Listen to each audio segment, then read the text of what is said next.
आज हम फैक्टर से हाईएस्ट कॉमन फैक्टर तक पढ़ेंगे।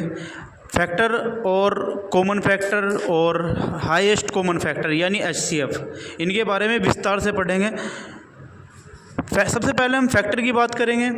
फैक्टर का मतलब होता है खंड कर देना, टुकड़े कर देना, या किसी चीज़ के कितने टुकड़े हो सकते हैं। जैसे कि यहाँ पर सबसे फर्स्ट जो है 12 है, तो 12 के कितने खंड हो सकते हैं।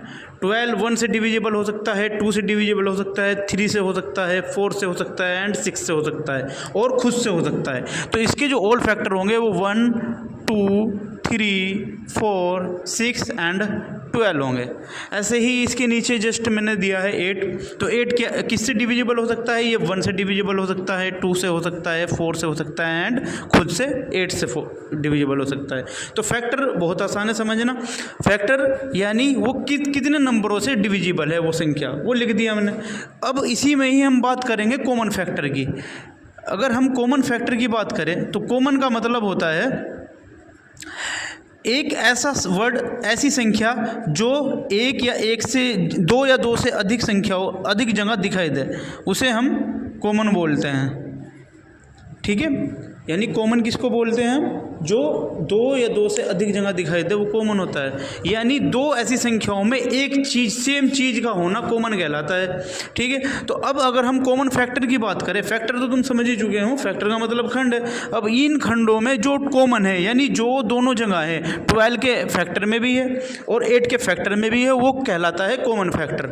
ठीक है, तो इनमें कॉमन फैक्टर जो होंगे इस संख्याओं में दोनों में, वो होंगे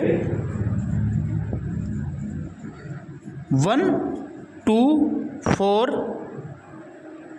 ठीक है, तो इनके जो कॉमन फैक्टर निकले वो 1 2 4 निकले हैं, क्योंकि 1 दोनों संख्याओं में है, दोनों के फैक्टर्स में है, 2 भी दोनों के फैक्टर्स में है, 4 भी दोनों के फैक्टर्स में है, तो ये कॉमन फैक्टर हो जाएगा। अब बात करते हैं तीसरी और जो मेन है इसमें, वो है हाईएस्ट कॉमन फैक्टर यानी HCF। ठीक है, अगर मैं इसके टोटल फैक्टर लिख दूँ, ऑल फैक्टर लिख दूँ यहाँ पर,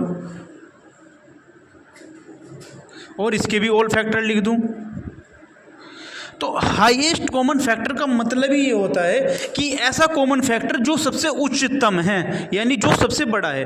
अब इन दोनों संख्याओं में कॉमन फैक्टर क्या है हमारे, 1 2 4 है, लेकिन सबसे बड़ा क्या है इसमें, 4 है। तो सबसे बड़ा कॉमन फैक्टर जो है वो 4 है, तो इसका जो HCF होगा वो 4 होगा।